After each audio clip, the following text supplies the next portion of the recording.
मेरा नाम ये चान है। मैं बस एक साधारण कॉलेज स्टूडेंट था। उस दिन मैं अपनी गर्लफ्रेंड शो का जन्मदिन मनाने जा रहा था, लेकिन अचानक रास्ते में एक भयानक कार एक्सीडेंट हो गया। जब मैंने दोबारा अपनी आंखें खोली तो मैंने खुद को अपने ही अंतिम संस्कार में देखा। मेरी फोटो के सामने मेरी गर्लफ्रेंड और मेरा सबसे करीबी दोस्त रो रहे थे। पहले तो मुझे लगा कि वे वाकई मेरे लिए दुखी हैं, लेकिन कुछ ही सेकंड में मुझे समझ आ गया कि यह सब उनकी चाल थी। वे दोनों ही मेरी मौत के जिम्मेदार थे। मैं गुस्से से कांप उठा और चिल्लाया, मेरे सामने यह नाटक बंद करो। अगर मुझे कभी दोबारा जीने का मौका मिला तो मैं तुम दोनों धोखेबाजों को कभी नहीं छोड़ूंगा। अचानक सब कुछ अंधेरे में डूब गया। फिर मुझे एहसास हुआ कि मेरा पुनर्जन्म हुआ है। उस पल मेरे दिमाग में एक ठंडी मशीन जैसी आवाज गूंजी। होस्ट का एक्सट्रीम हेड डिटेक्शन पूरा हो गया।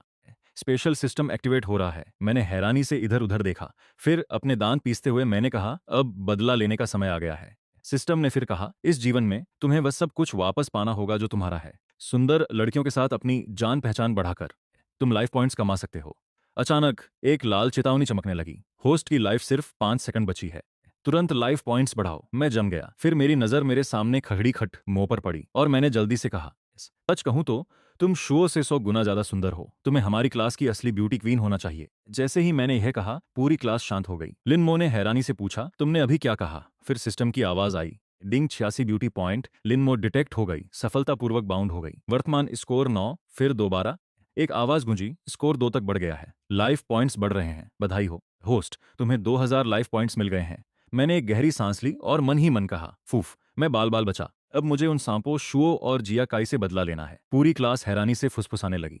आज ये चांद को क्या हो गया है? क्या उसने कोई गलत दवाई खा ली है? वह हमेशा शुओ के पीछे घूमता था, अब वह लिन मो के आसपास मंडरा रहा है। एक और लड़के ने कहा, शायद उसे नहीं पता, लेकिन शुओ को लिनमो से सबसे ज्यादा जलन है। फिर लिनमो ने हल्की मुस्कान के साथ पूछा, क्या बात है ये चांद? आज उस नकली लड़की शो के पीछे नहीं भाग रहे? मैंने ठंडी आवाज में जवाब दिया, मैं पहले अंधा था, पर अब सब कुछ साफ है। तभी मेरी नजर लिन मो के हाथ में मौजूद एक महंगी फेस क्रीम पर पड़ी। उसने पूछा, क्या तुम्हें सच में यह पसंद है?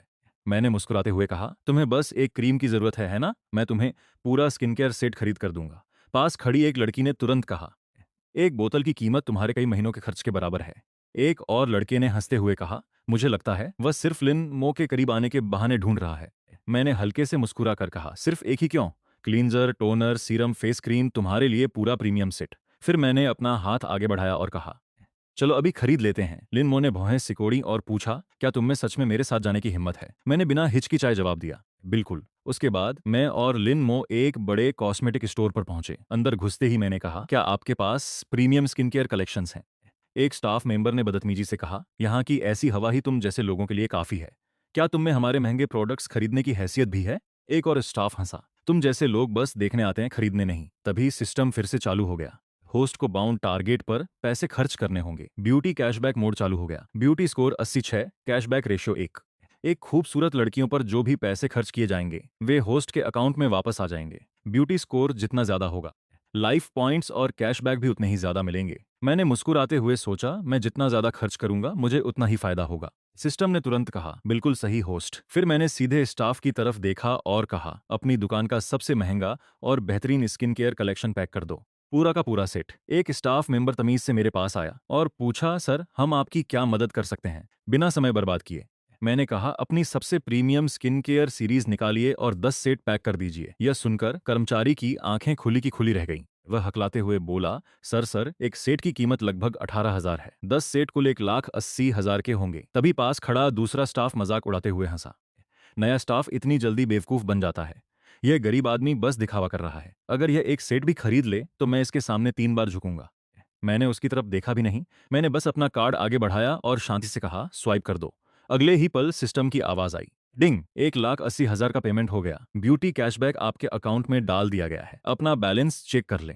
मशीन पर पेमेंट सफल देखकर कर्मचारी का चेहरा उतर गया। वह तुरंत झुका और बोला, जी सर, मैं अभी सब कुछ पैक कर देता हूँ।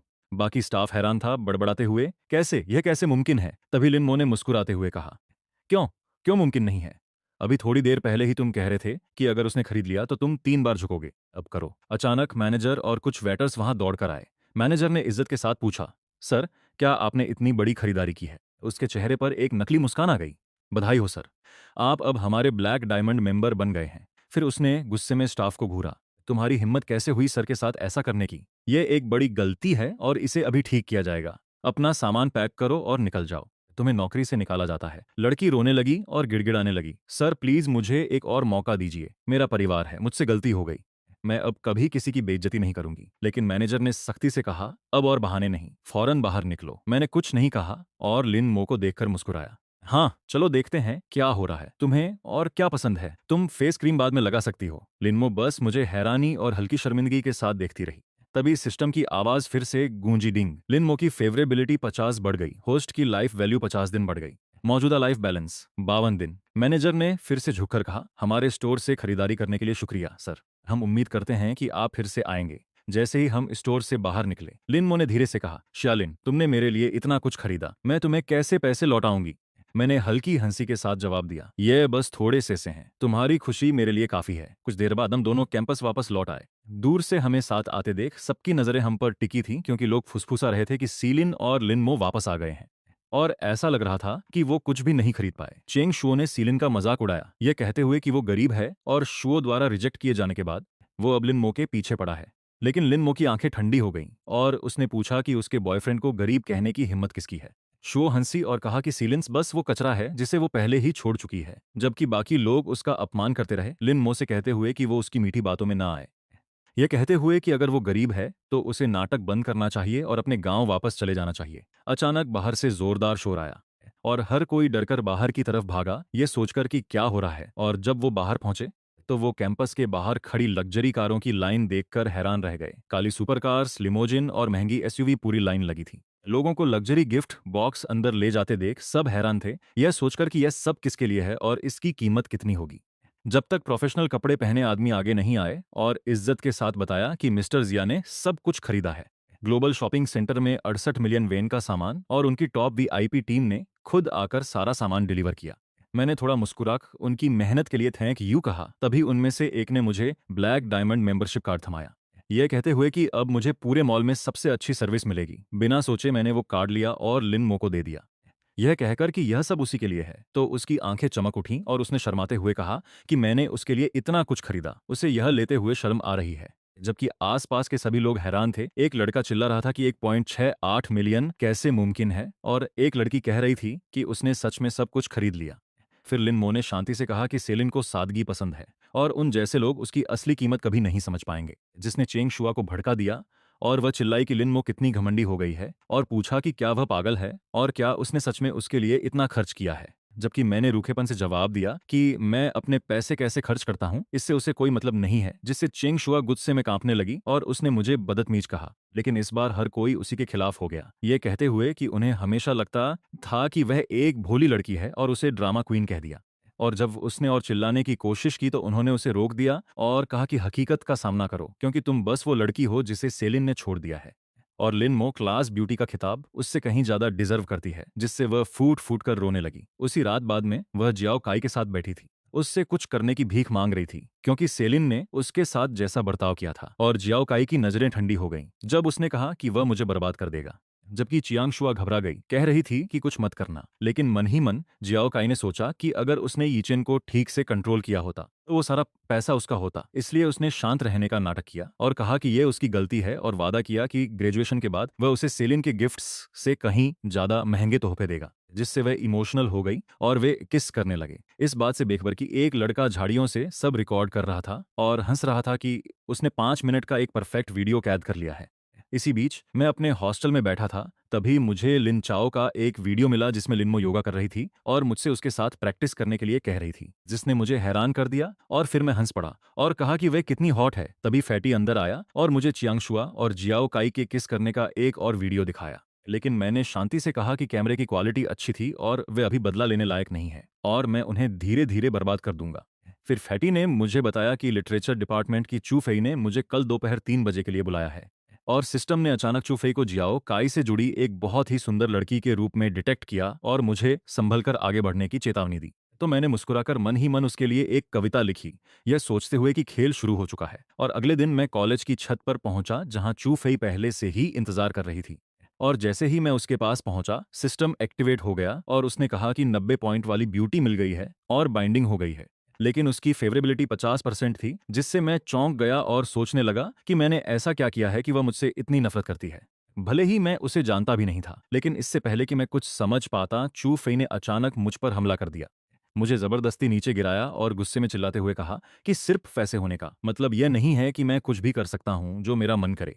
यह कहते हुए कि सीनियर झाओ एक असली जीनियस हैं और डीन के पसंदीदा छात्र हैं, और यह कि मुझ में उन्हें बदनाम करने की हिम्मत है, और मुझसे कहा कि पहले उसका मुकाबला करे। मैंने उसे हैरानी से देखा और पूछा कि वह किस बदनामी की बात कर रही है, और उसी पल सिस्टम की आवाज आई। होस्ट पर हमला डिटेक्ट किया और अपने आप लेवल 1 फाइटिंग स्किल्स एक्टिवेट हो गईं, और अगले ही पल मेरा शरीर खुद ब खुद हरकत में आ गया।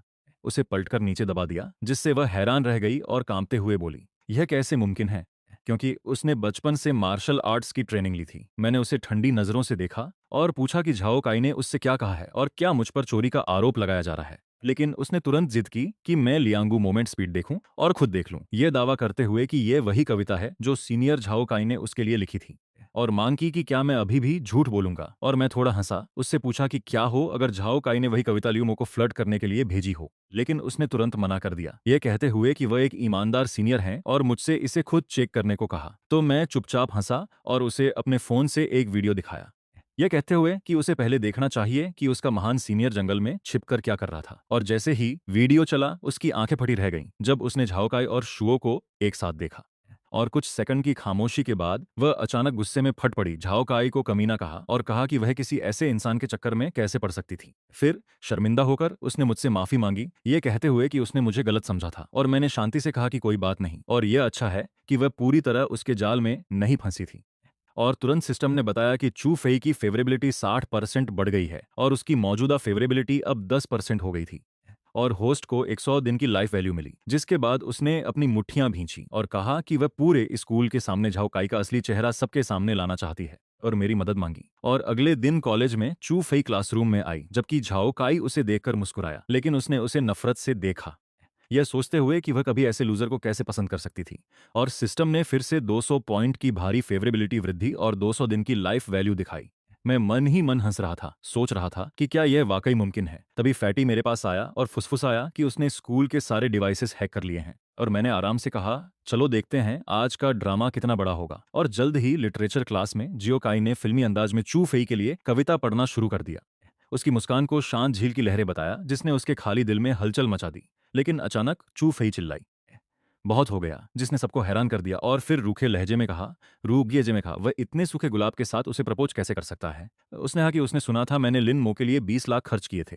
और जियो जाई ने जल्दी से कहा कि पैसे जरूरी नहीं है और वह दिखावा नहीं कर रहा। लेकिन चू फेई हंसी और उस पर एक ही समय में दो लड़कियों के साथ फ्लर्ट करने का आरोप लगाया, और यहां तक कि लिन मो को भी वही कविता भेजने की बात कही, जिससे जियो काई घबरा गया और मना करने लगा, ये कहते हुए कि वही उसकी इकलौती पसंद है। लेकिन तभी उसने आराम से अपना फोन उठाया और एक लाइव वीडियो स्ट्रीम दिखा दी। कुछ ही सेकंड में पूरे स्कूल ने जियो काई और शुओ का गंदा वीडियो देख लिया, जिसमें शुओ की आवाज साफ सुनाई दे रही थी, जिससे जियो काई पूरी तरह घबरा गया और उन्हें स्ट्रीम रोकने के लिए चिल्लाने लगा। लेकिन उसी पल प्रिंसिपल गुस्से में आए और ऐलान किया कि दोनों छात्रों को तुरंत स्कूल से निकाला जाएगा, और लाइव स्ट्रीम फैलाने वाले किसी भी व्यक्ति को स्कूल का नाम खराब करने के लिए सजा दी जाएगी। और उसके कुछ ही देर बाद चू फेई और मुझे प्रिंसिपल के ऑफिस बुलाया गया, जहां प्रिंसिपल ने गुस्से में पूछा कि हमें ऐसा करने की हिम्मत कैसे हुई जिससे स्कूल की इतनी बदनामी हुई। चुफेई तुरंत आगे आई और बोली, प्रिंसिपल, पूरा प्लान मेरा था, सीनियर सीलिन ने सिर्फ मेरी मदद की। अगर किसी को सजा मिलनी चाहिए तो मुझे दीजिए। मैंने शांति से जवाब दिया, प्रिंसिपल, मैंने सुना है कि स्कूल को नई लैब बिल्डिंग के लिए पैसों की जरूरत है। अगर मैं पैसे दूं तो क्या आप इस मामले पर दोबारा सोचेंगे? प्रिंसिपल मजाक उड़ाते हुए हंसे, बकवास, एक छात्र के पास 2 करोड़ कहां से आएंगे? मैंने मुस्कुराते हुए कैजुअली कहा, सिर्फ 2 करोड़, ये तो बस मेरी पॉकेट मनी है। फिर मैंने चू फेई की तरफ देखा और कहा, मुझे अपना बैंक कार्ड नंबर दो। वह हैरान थी। उसने पूछा, तुम्हें मेरे कार्ड नंबर की क्या जरूरत है? थोड़ी सी मुस्कान के साथ मैंने जवाब दिया, बस दे दो, तुम्हें जल्दी समझ आ जाएगा। कुछ सेकंड बाद उसके फोन पर एक नोटिफिकेशन आया, बैंक ट्रांसफर 20 लाख यूएन मिल गए। उसी पल सिस्टम की आवाज फिर गूंजी, डिंग, होस्ट ने चुई पर 20 लाख खर्च किए, कैशबैक रेट 10 गुना, बधाई हो होस्ट, आपने 2 करोड़ का मुनाफा कमाया है। यह सुनकर प्रिंसिपल सदमे में लगभग दम घोंटने लगे और मुझे घूरने लगे। एक मिनट रुको सीलान, क्या जो तुम कह रहे हो वो सच है? उनकी आंखों में देखते हुए मैंने जवाब दिया, बिल्कुल, यह 100% सच है। अपनी कुर्सी पर आराम से पीछे झुकते हुए मैंने अपनी बात जारी रखी, पर मैंने सुना है कि तुम्हारी लैब को सिर्फ 2 करोड़ की जरूरत है। फिर मैंने अपने फोन को दोबारा चेक किया और हल्का सा हंसा, ओह सॉरी, लगता है मैंने गलती से एक जीरो कम टाइप कर दिया था। अगले ही पल एक और नोटिफिकेशन की आवाज आई, बैंक ट्रांसफर 2 करोड़ वेन आ गए हैं। उसी समय सिस्टम की मशीनी आवाज आई, डिंग, होस्ट ने चू यू पर 2 करोड़ खर्च किए, कैशबैक रेट 10 गुना। फिर सिस्टम ने दोबारा बोला, बधाई हो होस्ट, तुमने 20 करोड़ यूएन कमा लिए हैं। चू फेई मुझे हैरान होकर घूर रही थी। सीलन, तुमने सारा पैसा मेरे अकाउंट में क्यों भेज दिया? रुको, मैं अभी इसे वापस भेज देती हूँ। शांत होकर मैंने कहा, जरूरत नहीं है, स्कूल वैसे भी मुझे निकालने वाला था। चू फेई, यह पैसा स्कूल को दान कर दो, अब पीछे हटने का कोई फायदा नहीं है। यह सुनकर प्रिंसिपल ने तुरंत अपना गला साफ किया और मुस्कुराने लगे। किसने कहा कि तुम्हें निकाला जा रहा है? अब तुम दोनों हमारे स्कूल की शान हो, चू फेई ने घबराते हुए कहा। मैं इतनी बड़ी रकम नहीं ले सकती। उसके और करीब झुककर मैंने उसके कान में कहा, यह पैसा पूरी तरह से साफ है, यह लीगल है और मेरे नाम पर है, डरने की कोई बात नहीं है। प्रिंसिपल ने जल्दी से जोड़ा, बिल्कुल, डोनेशन आपके नाम पर दर्ज होगा, प्लीज चिंता ना करें। थोड़ी मुस्कुराहट के साथ मैंने कहा, तो फिर चलिए यह दान हम दोनों के नाम से करते हैं, तुम्हें कोई दिक्कत तो नहीं है? उसी पल सिस्टम फिर से चमका, डिंग यूएफए की फेवरेबिलिटी 40% बढ़ गई, होस्ट की लाइफ वैल्यू 400 दिन बढ़ गई। मैं अंदर से खुश था। फिर मैंने प्रिंसिपल की ओर देखा और कहा, मेरी 2 शर्तें और हैं। पहली, यूएफई के लिए एक मॉडर्न मार्शल आर्ट्स जिम बनेगा। दूसरी, जब तक चू फेई चाहे स्कूल उसे सबसे अच्छी पोस्ट और सबसे ज्यादा सैलरी देगा। प्रिंसिपल तुरंत हंस पड़े, बिल्कुल, चू फेई हमारे स्कूल की शान है, उसके कई काम पहले ही बड़ी बड़ी मैगजीन्स में छप चुके हैं, हम ऐसी टैलेंटेड लड़की को अपने पास जरूर रखना चाहेंगे। चू फेई ने मुझे अपनी बड़ी बड़ी आंखों से देखा। सीलन, तुम मेरे लिए इतना सब क्यों कर रहे हो? उसी पल सिस्टम फिर से बोला, डिंग, चू यू की फेवरेबिलिटी 30% बढ़ गई, होस्ट की लाइफ 300 दिन बढ़ गई, अभी बची हुई लाइफ है 887 दिन। फिर सिस्टम ने मजाक किया, बधाई हो होस्ट, तुमने और 3 दिन जीने का मौका पा लिया है, तुम्हें एक limited time random lottery chance भी मिला है। थोड़ी देर बाद मुझे फोन पर एक मैसेज मिला, शुक्रिया भाई, क्या तुम आज शाम को फ्री हो? मेरे पास तुम्हारे लिए एक सरप्राइज है। मन ही मन मुस्कुराते हुए मैंने सोचा, बढ़िया, अपने लाइफ पॉइंट्स फिर से बढ़ाने का समय आ गया है। उस शाम मैं लिन मुओ के घर पहुंचा। जैसे ही उसने दरवाजा खोला, उसने बिल्ली जैसी आवाज निकाली, म्याऊं, तुम आ गए। फिर उसने मेरा हाथ पकड़ा और मुझे जल्दी से अंदर खींच लिया। जल्दी अंदर आओ, पहले बैठो, मैंने तुम्हारे लिए खास लकी कैट कॉफी बनाई है। जैसे ही वह कॉफी लेकर मेरी तरफ आई, उसका पैर अचानक फिसल गया और वह सीधे मुझ पर गिर पड़ी। उसके गीले कपड़े शरीर से बुरी तरह चिपक गए थे और माहौल काफी अजीब और गर्म हो गया। पूरी तरह शर्माते हुए लिन मुओ ने कहा, माफ करना भाई, मैं गलती से गिर गई। मेरा गला सूखने लगा था। जल्दी से नजरें हटाते हुए मैंने कहा, कोई बात नहीं, पहले जाओ अपने कपड़े बदल लो। जैसे ही वह अंदर गई, मैंने एक लंबी सांस छोड़ी। अच्छा हुआ कि मैं समय रहते पीछे हट गया, वरना आज रात लिन मुओ के घर मेरी पहली रात बन जाती। तभी बाहर से जोर जोर से शोर सुनाई दिया। एक अंधेरी गली में जियाओ काई घुटनों के बल जमीन पर था और रो रहा था। कजिन, प्लीज थोड़ी दया दिखाओ, अगर वो चालाक औरत शुओ मेरे पैसे लेकर न भागती तो मैं तुम्हारा उधार बहुत पहले ही चुका देता।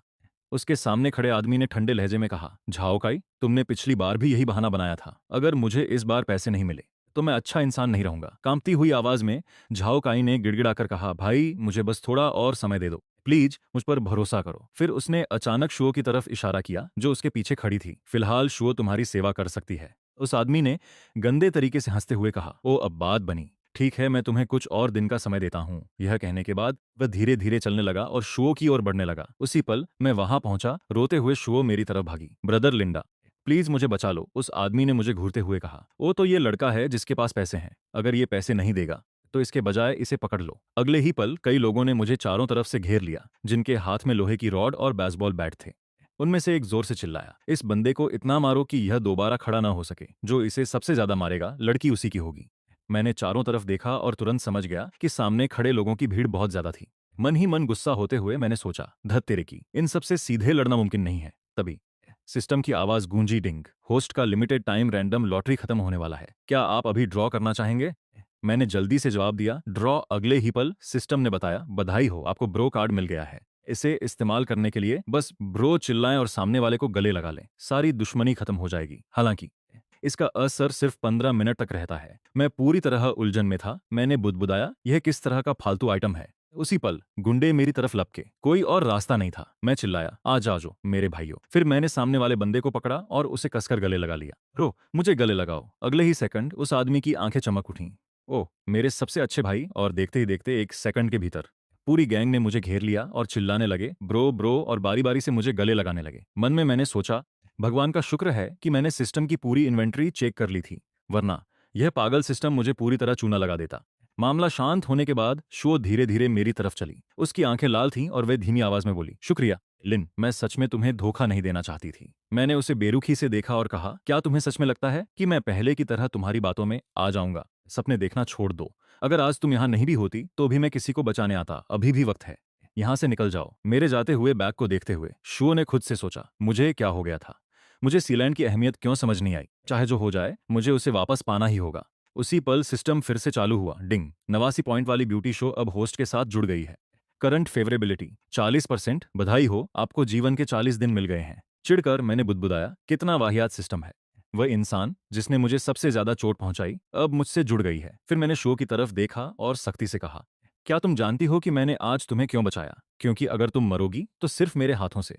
तभी मेरे फोन पर एक नया मैसेज आया, है फैटी, अगले शनिवार को हाई स्कूल रियूनियन है। कैंपस गॉडेस जॉब वानकिंग भी आ रही है। सुना है वह अभी भी सिंगल है।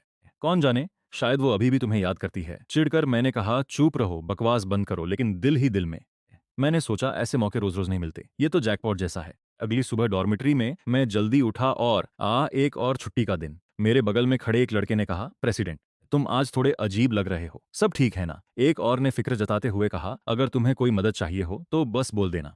जल्द ही सब एक साथ बोल पड़े, हाँ प्रेसिडेंट, हम सब तुम्हारे साथ हैं। आखिरकार प्रेसिडेंट ने भारी आवाज में कहा, लिली और मैं फ्रेशमैन साल से साथ हैं, लेकिन कल क्लास के बाद मैंने जो देखा उसे मैं अभी भी यकीन नहीं कर पा रहा हूँ। दुखी होकर नीचे देखते हुए उसने आगे कहा, लिली हमेशा इतनी भोली और प्यारी लगती थी, वो ऐसा कैसे कर सकती है? उसके कंधे पर हाथ रखते हुए मैंने कहा, प्रेसिडेंट टेंशन मत लो, यह मामला मुझ पर छोड़ दो।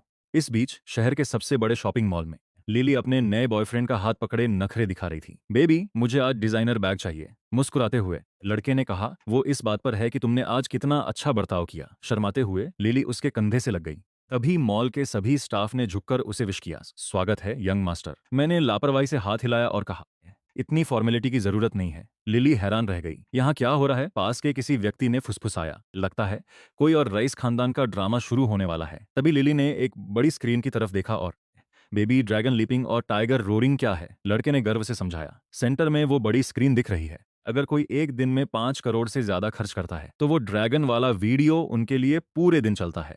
लिली की आंखें फटी रह गईं। हे भगवान, मैंने उस बेकार मोटे लूजर के साथ इतना टाइम बर्बाद किया। फिर उसने प्यार से कहा, बेबी, मेरा अंकल ह्यू की आइसक्रीम खाने का मन है, क्या तुम मेरे लिए ला सकते हो? लड़का मुस्कुराया, जरूर बेबी। उसके जाते ही लिली अचानक मेरे दोस्त के पास दौड़कर आई और उसे कसकर गले लगा लिया। तुम इतने दिनों से कहाँ थे? तुमने मुझसे बात तक नहीं की। मेरे दोस्त गुस्से में उसे धक्का देते हुए, अपने उस मोटे बॉयफ्रेंड के पास वापस जाओ।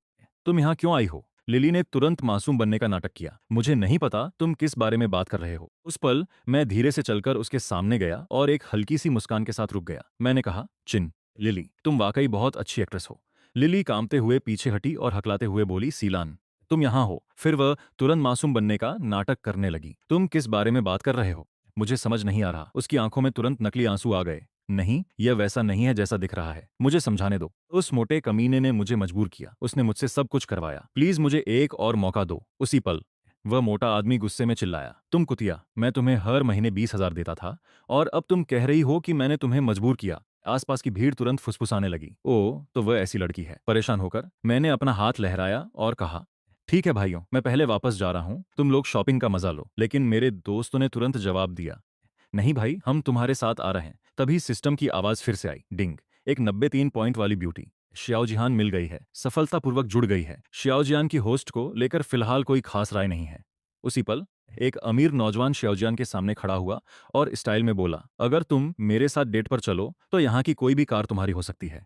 श्याओजियान ने आराम से जवाब दिया, माफ कीजिए, अभी मैं सिर्फ अपनी डिग्री पूरी करना चाहती हूँ। नौजवान ने चिढ़कर कहा, मिस, आप समझ नहीं रही हैं कि मैं क्या ऑफर कर रहा हूँ। मैं धीरे से आगे बढ़ा और बोला, उसने साफ कह दिया है कि उसे कोई दिलचस्पी नहीं है।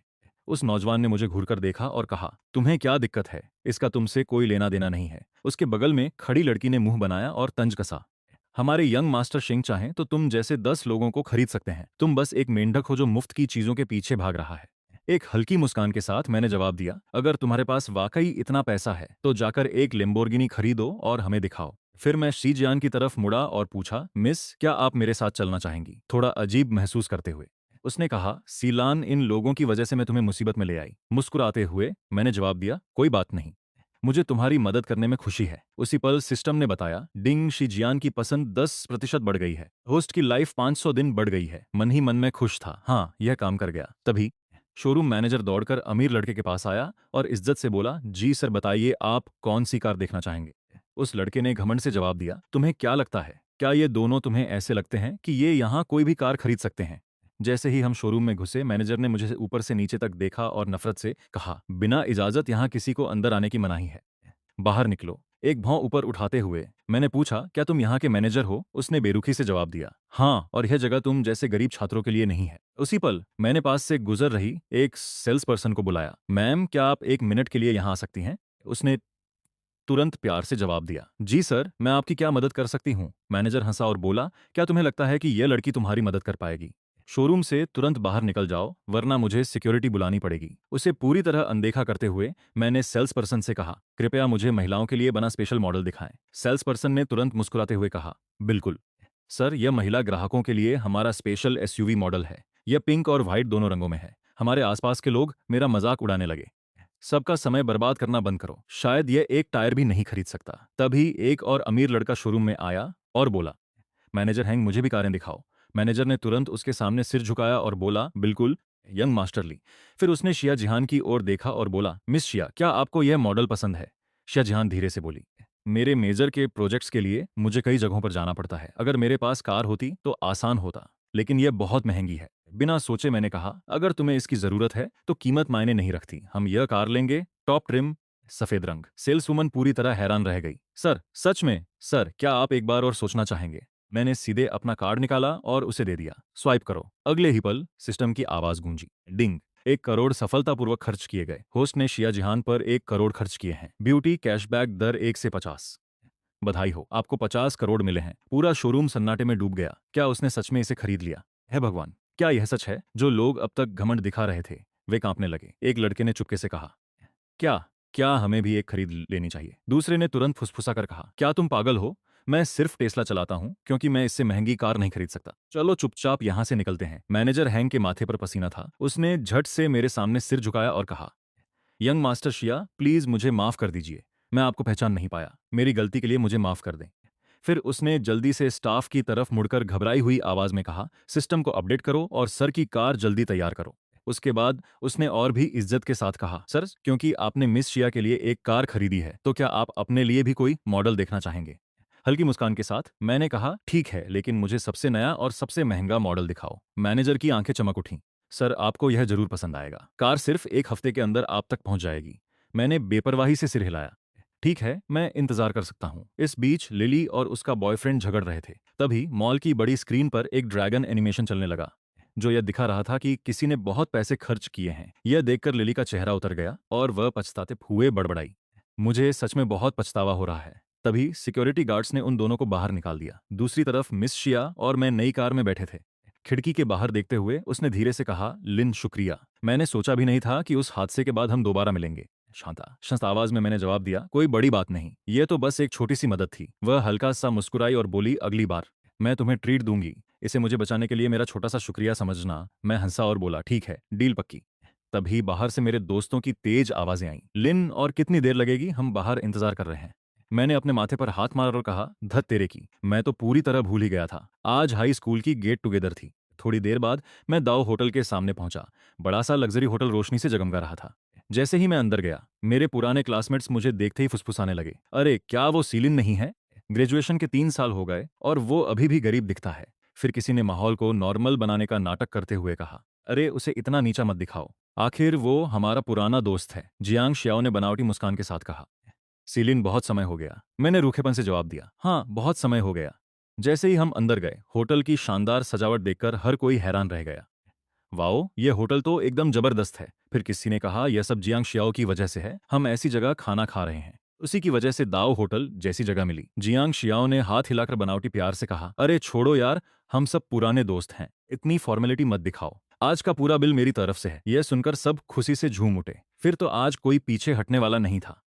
एक लड़के ने उसकी तारीफ करते हुए कहा, मैंने सुना है तुम्हारे परिवार को एक नया एनर्जी प्रोजेक्ट मिला है। अपनी वाइन ग्लास घुमाते हुए जियांग शियाओ ने जवाब दिया, ओह, यह कोई बड़ी बात नहीं है। मेरे परिवार ने बस मस्ती मस्ती में कुछ 100 मिलियन लगाए हैं। सबकी आंखें फटी की फटी रह गईं। कुछ 100 मिलियन तुम्हारे लिए छोटी बात है भाई। जब तुम बड़े आदमी बन जाओ तो हमें मत भूलना। फिर किसी ने पूछा, वैसे शुएलिंग अभी तक क्यों नहीं आया? आया भी है क्या? एक और लड़के ने हंसते हुए कहा, शायद उसे अंदर आने से डर लग रहा है। सुना है उसने कॉलेज में किसी लड़की के पीछे पड़कर अपनी नाक कटवा ली थी। दूसरे लड़के ने भी ठहाका लगाया। वह हाई स्कूल में भी ऐसा ही था। अनाथालय में पला बड़ा लड़का असल में ऐसी लड़कियों के सपने देखता है।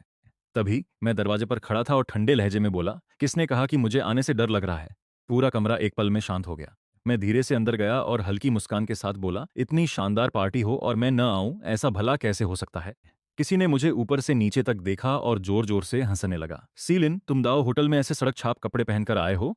क्या तुम्हें शर्म नहीं आती? तुम सच में पूरी क्लास की बेइज्जती करवा रहे हो। दूसरे लड़के ने हंसते हुए कहा, चूंकि आज जियांग शियाओ बिल भर रहा है, तो खाना खाने के बाद तुम्हें कुछ खाना पैक भी करवा लेना चाहिए। कम से कम इससे तुम्हें कुछ दिन अपना पेट भरने में मदद मिलेगी।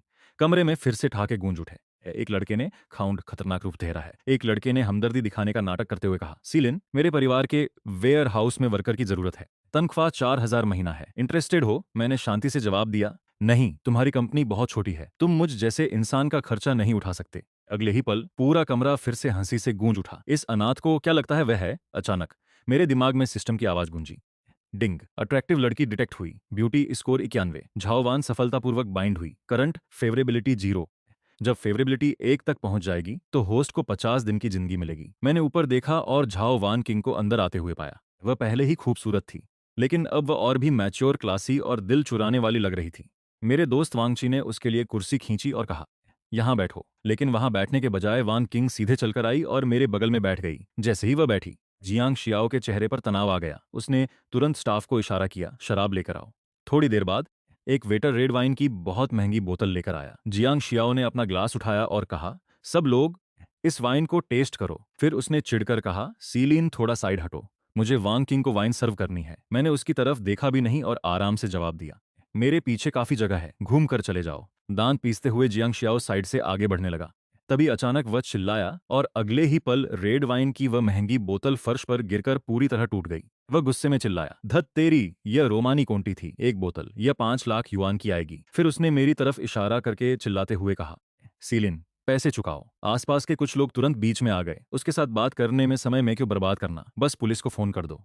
5 लाख कोई छोटी रकम नहीं है। एक दूसरे लड़के ने ठंडे अंदाज में कहा, यह अभी कितना अकड़ रहा था, अब इसे जेल की हवा खिलाते हैं। अपने होंठ सिकुड़ते हुए जियांग शियाओ ने कहा, वैसे एक रास्ता है। अपनी भौहें ऊपर उठाते हुए मैंने पूछा, क्या रास्ता? उसने टेबल के नीचे गिरी वाइन की तरफ इशारा किया और बोला, पूरे फर्श को चाटकर साफ कर दो और फिर मैं तुम्हें जाने दूंगा।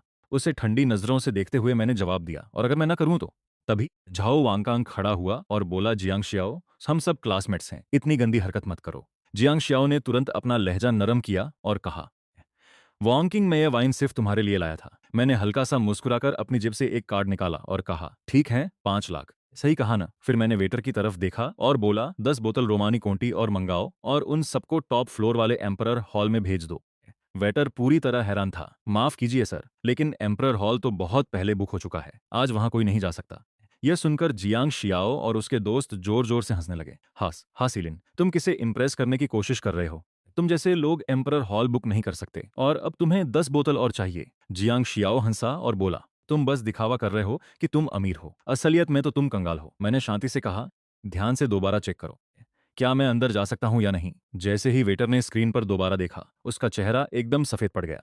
उसने तुरंत झुककर कहा, माफ कीजिए सर, हम तुरंत सारी व्यवस्था कर देंगे। माहौल अचानक बदल गया। 10 बोतल महंगी रोमानी कोंटी तुरंत एम्परर हॉल भेज दो। उसी समय सिस्टम की आवाज फिर से गूंजी। डिंग। 50 लाख युआन सफलता पूर्वक खर्च हो गए हैं। पूरा हॉल सन रह गया। यह कैसे मुमकिन है? एम्परर हॉल, किसी ने हैरानी से चिल्लाकर कहा। दाओ होटल का फेमस एम्परर हॉल सिर्फ पैसों से बुक नहीं किया जा सकता। इसके लिए आपको कम से कम 9 अंकों की बैंक बैलेंस का सबूत देना पड़ता है। एक और व्यक्ति ने धीरे से कहा, तो इसका मतलब मिस्टर शिया वही रहस्यमयी मेहमान हैं जिन्होंने पूरे एक हफ्ते के लिए एम्परर हॉल बुक किया है। स्टाफ के कई सदस्यों ने तुरंत इज्जत से झुकते हुए कहा, आपका स्वागत है सर, कृपया हमारे साथ चलिए। मैंने जियो वॉन्किंग की तरफ देखकर कहा, वॉन्किंग, यहाँ का माहौल बहुत ज्यादा खराब हो गया है, चलो कहीं और चलते हैं। उसने हल्की मुस्कान के साथ जवाब दिया, ठीक है। जैसे ही हम वहां से चलने लगे, सभी क्लासमेट्स हमारे पीछे भागने लगे। सीलान, हम भी एम्परर हॉल देखना चाहते हैं, कृपया हमें अपने साथ ले चलिए, हमने आपको बिल्कुल गलत समझा था। तभी झांग शियाओ जल्दी से आगे बढ़ा, गिलास उठाया और कहा, यंग मास्टर शिया, मुझसे बहुत बड़ी गलती हो गई। सजा के तौर पर मैं 3 गिलास पीऊंगा। फिर जबरदस्ती मुस्कुराते हुए उसने जोड़ा, मैंने जो कुछ भी कहा वो सब बकवास था। कृपया बुरा मत मानिएगा, एक और लड़के ने तुरंत कहा, एम्परर हॉल बुक करने का मतलब है कि इनके पास अरबों की संपत्ति है। लगता है हमने असली साइज को पहचाना ही नहीं। अगले ही पल अली सबका व्यवहार पूरी तरह से बदल गया था। सीलान, तुम तो वाकई में कुछ अलग ही हो। चीयर्स सर, कृपया हमें माफ कर दें। मैं हल्का सा हंसा और बोला, कोई बात नहीं, मैं ऐसी छोटी बातों को दिल पर नहीं लेता। सबने राहत की सांस ली। मैं मन ही मन हंसा। कुछ ही देर पहले यही लोग मेरा अपमान कर रहे थे और अब उनके चेहरे देखने लायक थे। तभी मेरा फोन बजा। मिस्टर शिया, मैं उस लोकेशन पर पहुंच गया हूं जो आपने भेजी थी। आप अब अपनी कार ले सकते हैं। मैंने जवाब दिया, ठीक है, मैं आ रहा हूं। मौका देखकर जियांग शियाओ ने तुरंत कहा, यंग मास्टर शिया, मैंने रॉयल बार में सबसे बेस्ट वीआईपी बूथ बुक किया है। आप और वांकिंग जरूर आइए। कम से कम मुझे अपनी गलती सुधारने का एक मौका तो दीजिए। मैंने शियाओ वांकिंग की ओर देखा और पूछा, क्या तुम जाना चाहती हो? कुछ सेकंड सोचने के बाद वो मुस्कुराई और बोली, मैं काफी समय से रिलैक्स नहीं हुई हूँ। चलो आज थोड़ी मस्ती करते हैं। थोड़ी देर बाद हम पार्किंग लॉट में पहुंच गए। वहां खड़ी लिमिटेड एडिशन सुपर कार ने सबको हैरान कर दिया। वाह, वो तो लेम्बोर्गिनी कॉन्सेप्ट कार है। यह जरूर करोड़ों की होगी। ठीक उसी वक्त मैनेजर हंग तेजी से आगे बढ़े, अपना सिर झुकाया और कहा, सर आप आ ही गए। हम आपका वेट कर रहे थे। चाबियां लेते हुए मैंने कहा, परेशान करने के लिए सॉरी। मैनेजर हंग ने तुरंत जवाब दिया, आपकी सेवा करना हमारे लिए गर्व की बात है। उनके पास खड़े जियांग शियाओ ने चौंक कर कहा, मैनेजर हंग, आप खुद गाड़ी देने आए हैं? मैनेजर ने उन्हें सख्त नजरों से देखा और कहा, यंग मास्टर शिया हमारे बहुत खास कस्टमर हैं। फिर उन्होंने जियांग शियाओ की तरफ देखकर कहा, मिस्टर शिया और मिस वानकिंग का पूरा ख्याल रखें। वहां का माहौल गर्मा गया। शाहजहान और चू फई वहां ड्रिंक्स पी रहे थे। तभी कुछ लोग आए और उन्हें तंग करने लगे। तभी सिस्टम की आवाज आई, डिंग, दो खूबसूरत लड़कियां खतरे में हैं। होस्ट, क्या आप मदद के लिए प्रॉप इस्तेमाल करना चाहेंगे? चिढ़ते हुए मैंने कहा, सिस्टम, टाइम वेस्ट करना बंद करो और मुझे अभी दो। सिस्टम ने तुरंत बताया, बधाई हो होस्ट, आपने 1% पावर स्किल हासिल कर ली है। टाइम लिमिट सिर्फ 15 मिनट। तभी नशे में जियांग झाओ चिल्लाया, भाई यही वो आदमी है जिसने क्लास रियूनियन में मेरी बेइज्जती की थी। मेरे सामने खड़े उस बड़े से आदमी ने मुझे देखा और हंसने लगा। तुम दिखने में उतने कमजोर नहीं लगते। क्या तुम जानते हो मैं कौन हूं? मैंने ठंडे अंदाज में कहा। तुम कौन हो इससे मुझे फर्क नहीं पड़ता, दांत पीसते हुए उसने कहा, तुमने गलत आदमी से पंगा ले लिया है। फिर उसने अपने आदमियों की तरफ देखकर कहा, हम इसे मार तो नहीं सकते, इसलिए सबके सामने इसकी बेइज्जती करो। उसी पल बार मैनेजर आगे आया और बोला, सर यह लड़ाई आपकी वजह से शुरू हुई है तो सारा हर्जाना आपको भरना होगा। ये लोग रॉयल डायनेस्टी के बड़े मेंबर्स हैं। क्या आप इतना जुर्माना दे सकते हैं? एक आदमी ने मजाक उड़ाते हुए कहा, सही कहा। अगर ये सच में इतने पैसे दे सकता है तो मैं उल्टा लटक जाऊंगा और अपने बाल शैम्पू से धोऊंगा। मैंने भौं चढ़ाकर पूछा, यहाँ सबसे महंगा चार्ज क्या है?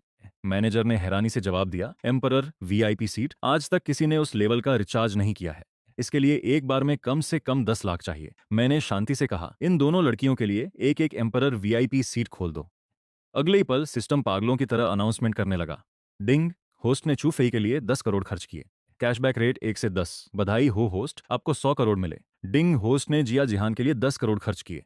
Cashback rate 1। बधाई हो होस्ट, आपको 5 अरब मिले। डिंग, होस्ट ने जियो वांचिंग के लिए 10 करोड़ खर्च किए। Cashback rate 1। बधाई हो होस्ट, आपको 5 अरब मिले। सिस्टम ने फिर आखिरी बार कहा, मौजूदा होस्ट बैलेंस 1132 अरब। पास खड़े सभी लोग सन्न रह गए। क्या मशीन खराब हो गई है? 30 करोड़। मैनेजर तुरंत घुटनों पर बैठ गया। सम्मानित एम्परर वीआईपी, अब से यहाँ के बॉस आप हैं। क्या ऑर्डर है आपका? मैंने उस नशे में धुत आदमी को गुस्से से देखा और कहा, सबसे पहले इसे इन दो लड़कियों से माफी मांगनी होगी। कांपते हुए मैनेजर बोला, सर यह साउथ के 4 बड़े परिवारों में से एक का वारिस है। यंग मास्टर फैंग, मैं धीरे से हंसा, ओ ठीक है। और एक और बात, मेरा क्लासमेट जिसने कहा था कि वह अपने बाल उल्टा होकर धोएगा, उसे बैकस्टेज ले जाओ और 5 घंटे के लिए उल्टा लटका दो। उसे जितना चाहे शैम्पू करने दो। तुरंत कई गार्ड्स झांग शियाओ को घसीटते हुए ले गए। वह चिल्लाया, मुझे छोड़ो, तुम लोग क्या कर रहे हो? लेकिन आसपास किसी में कुछ बोलने की हिम्मत नहीं थी। मैं धीरे धीरे यंग मास्टर फैंग की तरफ बढ़ा। अब तुम्हारी बारी है। उस पल सिस्टम का आखिरी नोटिफिकेशन बजा, बधाई हो होस्ट, आपको 200 दिन की उम्र मिली है। मौजूदा लाइफ 399 दिन। मेरे चेहरे पर हल्की मुस्कान के साथ मैंने मन में सोचा, हाँ मुझे ऐसे ही और कैशबैक दिलाते रहो। तभी बार का मालिक जल्दी से अंदर आया। बॉस आप आ गए। उसके बगल में खड़े मैनेजर ने धीरे से कहा, सर इस व्यक्ति ने एक ही रात में 3 एम्परर वीआईपी सीटें बुक की हैं। मालिक की आंखें हल्की सी कांपी। क्या? तुरंत पता लगाओ, मुझे जानना है कि इसकी फैमिली बैकग्राउंड क्या है। उधर काफी रात हो चुकी थी, वीकेंड की आखिरी रात। सोफे पर पीछे झुककर मैंने बोर होते हुए कहा, आह यह कितना उबाऊ है। फिर मैंने अपने फोन पर एक लाइव स्ट्रीमिंग ऐप खोला और ठीक उसी पल सिस्टम की आवाज गूंजी, डिंग, 93 के ब्यूटी स्कोर वाली यांग टोंग नाम की एक लड़की का पता चला है। सफलतापूर्वक बाउंड हो गया। होस्ट के प्रति मौजूदा फेवरेबिलिटी 0 है। स्क्रीन पर एक खूबसूरत लड़की मुस्कुराई और बोली, शुक्रिया ड्रैगन ब्रो स्पोर्ट्स कार के लिए, लव यू मोआ। फिर उसने दूसरी तरफ के स्ट्रीमर को देखा और कहा, यांग टोंग, अगर तुम यह पी के मैच हार गए तो तुम्हें कुत्ते की ड्रेस पहननी होगी, सड़क पर घूमना होगा। और भौंकना होगा। दूसरी तरफ के स्ट्रीमर ने गुस्से में जवाब दिया, ज्यादा हवा में मत उड़ो। चैट में किसी ने लिखा, ये नया बंदा कौन है, इसे गिफ्ट भेजना भी नहीं आता। किसी और ने हंसते हुए कहा, है भगवान। एक लेवल 1 अकाउंट खुद को मनी बॉस कह रहा है। स्क्रीन पर हेल्थ बार्स को देखकर सब ने उसका मजाक उड़ाया। हमारा पीके स्कोर उनके मुकाबले 20 गुना ज्यादा है। अब तो ड्रैगन ब्रो भी आ गए हैं। जीत पक्की है, यांग टोंग ने रूखे अंदाज में कहा। वह क्या कर सकता है यह हमें जल्दी ही पता चल जाएगा। मजाक के तौर पर मैंने पहले एक छोटा सा हर्ट गिफ्ट भेजा। यांग टोंग हल्के से मुस्कुराई और बोली, शुक्रिया मनी बॉस गिफ्ट के लिए। तुरंत ही चैट हंसी से भर गई। हाँ, यह $1 के हर्ट गिफ्ट से जीतना चाहता है। इस रफ्तार से तुम अगले साल तक भी हारते रहोगे। फिर मैंने एक कार्निवल गिफ्ट भेजा। स्क्रीन फ्लैश हुई। मनी बॉस लिन ने एक कार्निवल भेजा है। यांग टोंग चौंक कर बोली, ओह शुक्रिया लिन बोबो। लेकिन दूसरी तरफ की लड़की ने मुंह बनाते हुए कहा, सिर्फ एक कार्निवल, और यह अमीर बनने का दिखावा कर रहा है लगता है। इसने अपनी पूरी महीने की सैलरी उड़ा दी। मैं खिलखिलाकर हंसा। फिर लगातार गिफ्ट्स की बौछार कर दी। मनी बॉस लिन ने 10 कार्निवल भेजे, 50 कार्निवल। पूरी लाइव स्ट्रीम पागल हो गई। उसी पल राइवल स्ट्रीमर के एक समर्थक ने मेरे गिफ्ट्स देखे और कहा, 50 कार्निवल, ठीक है तो मैं भी कुछ भेजता हूँ सिस्टर। ड्रैगन ब्रो भी पीछे हटने को तैयार नहीं थे। ड्रैगन ब्रो ने एक कार्निवल भेजा। स्क्रीन पर नंबर तेजी से बढ़ने लगे और चैट एक्साइटमेंट से भर गई। सिर्फ 1 मिनट बचा है, यांग टोंग तुम्हारा खेल खत्म। तभी मैंने अपनी उंगली गिफ्ट बटन पर रखी। मनी बॉस ने 100 कार्निवल भेजे, 500 कार्निवल, 1000 कार्निवल। पूरा प्लेटफॉर्म जैसे हैंग हो गया। स्क्रीन पर गिफ्ट इफेक्ट्स रुकने का नाम ही नहीं ले रहे थे। यांग टोंग इतनी एक्साइटेड थी कि उसकी आंखों में आंसू आ गए थे। शुक्रिया लिन ब्रो। दूसरी तरफ राइवल स्ट्रीमर चिल्लाई, इम्पॉसिबल, ऐसा होना मुमकिन ही नहीं है। चैट पूरी तरह से फट पड़ी। 600 से ज्यादा कार्निवल्स, 1 करोड़ 60 लाख से भी ऊपर। असली मनी बॉस ऐसा दिखता है। डर के मारे सामने वाली टॉप स्ट्रीमर ने अपनी लाइव स्ट्रीम बंद की और भाग गई। चैट हंसी से गूंज उठी। बॉस को रिस्पेक्ट। ड्रैगन ब्रो का दौर खत्म हो गया। तभी सिस्टम ने मैसेज दिया, डिंग, होस्ट ने यांग टोंग के लिए 1 करोड़ 68 लाख खर्च किए। Beauty cashback 8 crore 40 lakh. मैं हल्का सा मुस्कुराया और आगे बढ़ा। लाइव स्ट्रीम पर स्क्रीन देखते हुए यांग टोंग ने ठंडे अंदाज में कहा, तुम हार चुकी हो। अब कुत्ते का कॉस्ट्यूम पहनो और सड़क पर अपनी सजा पूरी करो। थोड़ी देर बाद वो स्ट्रीमर वाकई सड़क पर कुत्ते की तरह भौंकती हुई देखी गई। राहगीर उसे हैरान होकर देख रहे थे। आजकल के नौजवानों में कोई शर्म नहीं बची। अगर ये मेरी बेटी होती तो मैं इसे पीट पीट कर मार डालता। पास खड़ा कोई बोला, उसे बिल्कुल वही सजा मिली जिसकी वो हकदार थी। चैट में हर कोई जश्न मना रहा था। मनी बॉसलिन ओपी, तुमने तो हमारा दिन बना दिया। फिर यांग टोंग ने दांत पीसते हुए कहा, मेरी गिल्ड की सीनियर सिस्टर्स आ रही हैं। देखते हैं तुम कब तक इतना घमंडी बने रहते हो। उसी पल मेरे फोन पर नोटिफिकेशंस की बाढ़ आ गई। नई स्ट्रीमर शर्ली ने तुम्हें पीके इनविटेशन भेजा है। नई स्ट्रीमर जुमान ने तुम्हें पीके इनविटेशन भेजा है। चिंग चिंग कनेक्ट करना चाहती है। मैं हंसा और बोला, क्योंकि वो जीत नहीं पाई तो पूरी टीम को बुला लिया। दिलचस्प है। दूसरी तरफ से एक ठंडी आवाज आई, डर गए क्या? अगर घुटने टेक कर माफी मांगो तो शायद हम तुम्हें छोड़ दें। यांग टोंग थोड़ी घबराई दिखी और पूछी, लिनब्रो तुम इसे संभाल लोगे ना? मैंने शांति से जवाब दिया, चिंता मत करो, मैं यहाँ हूँ। स्क्रीन पर एक के बाद एक खूबसूरत स्ट्रीमर्स दिखाई देने लगी। यांग टोंग, तुमने हमारी बहन की बेइज्जती करने की हिम्मत कैसे की? हमने सुना है कि तुम टॉप चार्ट्स पर बहुत ड्रामा करती हो। क्या तुम्हारी गिल्ड ऐसे ही काम करती है? दूसरी तरफ से ठाके गूंजे। अगर लड़ाई करनी है तो सामने आओ। जल्द ही पूरी स्क्रीन पर गिफ्ट्स की जंग छिड़ गई। हिज मैजेस्टी ने एक स्पेसशिप भेजा। प्रेसिडेंट सू ने एक रॉकेट भेजा। एम्परर ची ने एक लग्जरी याच भेजी है। अचानक यांग टोंग खड़ी हो गई। 1 मिनट रुको, मुझमें भी कुछ टैलेंट है। मुझे पहले कपड़े बदलने दो। चैट में किसी ने उसका मजाक उड़ाया, कपड़े बदलने से कुछ नहीं होगा। अगर तुम ड्रैगन की कॉस्ट्यूम भी पहन लो तब भी तुम हार जाओगी। थोड़ी देर बाद यांग टोंग ने के पॉप डांस करना शुरू किया। ये बहुत प्रोफेशनल तो नहीं था, लेकिन फिर भी सबको मजा आया। चैट में किसी ने लिखा, ये इतनी बेशर्म कैसे हो सकती है? मैंने हल्की सी हंसी और कहा, उप्स, मेरा हाथ फिसल गया। अचानक पूरी स्क्रीन चमक उठी। सब हैरान रह गए। क्या तुमने वह देखा? उनका टॉप सपोर्टर डर गया और भाग गया। अभी थोड़ी देर पहले ही वह अकेले ही 5 लोगों को हराने की डींगे हाँक रहा था। उसी वक्त राइवल स्ट्रीमर ने दांत पीसते हुए कहा, वह वापस आएगा। मैंने ठंडे लहजे में जवाब दिया, मुंगेरी लाल के हसीन सपने देखते रहो। फिर मैं दोबारा हंसा। उप्स, मेरा हाथ फिर फिसल गया। अगले ही पल स्क्रीन पर एक बड़ा नोटिफिकेशन चमका। सुपर सपोर्टर लिन ने 3 लाख की कीमत वाला फोनिक्स निर्वाणा भेजा है। फिर यह संख्या तेजी से बढ़ने लगी। 100 फोनिक्स निर्वाणा भेजे गए, 300 भेजे गए, 500 भेजे गए। पूरी लाइव स्ट्रीम एक्साइटमेंट से झूम उठी। यांग टोंग खुशी से चिल्लाई, thank you super supporter Lin. System ने तुरंत ऐलान किया, जिसका बैकग्राउंड खतरनाक रूप से गहरा है। लिन नोबल बैज अनलॉक हो गया। नोबल बैज अनलॉक हो गया। लाइव स्ट्रीम की स्क्रीन ऐसी लग रही थी मानो आग लग गई हो। चैट लगातार धमाका कर रही थी। वाह, टॉप सपोर्टर ने अकेले ही 10 करोड़ खर्च कर दिए। हे भगवान, मैंने पहली बार फोनिक्स निर्वाणा गिफ्ट देखा है। राइवल स्ट्रीमर्स के चेहरे पूरी तरह से सफेद पड़ गए। यह कैसे हो सकता है? हम सब मिलकर भी 10 करोड़ तक नहीं पहुंच सकते। यांग टोंग ने ठंडी मुस्कान के साथ कहा। तुम पहले ही हार चुकी हो। रूल्स के मुताबिक तुम सबको स्ट्रीमिंग छोड़नी होगी। दूसरी तरफ लड़कियां तुरंत चिल्लाने लगी। मैं नहीं छोड़ूंगी। तुमने प्लेटफॉर्म को रिश्वत दी है। तभी स्क्रीन पर एक सिस्टम नोटिफिकेशन फ्लैश हुआ। जांच के बाद पता चला है कि इस गिल्ड ने जानबूझकर ऑनलाइन झगड़े शुरू किए हैं। गिल्ड को परमानेंटली बैन कर दिया गया है। पूरी चैट खुशी से भर गई। लैंड गॉड, यह असली इंसाफ है। तुमने पूरे प्लेटफॉर्म को हिला दिया। सोफे पर पीछे झुकते हुए मैं हल्का सा मुस्कुराया। आज मेरा मूड वाकई बहुत अच्छा है। चलो लाइव स्ट्रीम में एक जबरदस्त फायरवर्क्स शो करते हैं। देखते ही देखते पूरी स्क्रीन फायरवर्क्स एनिमेशन से भर गई।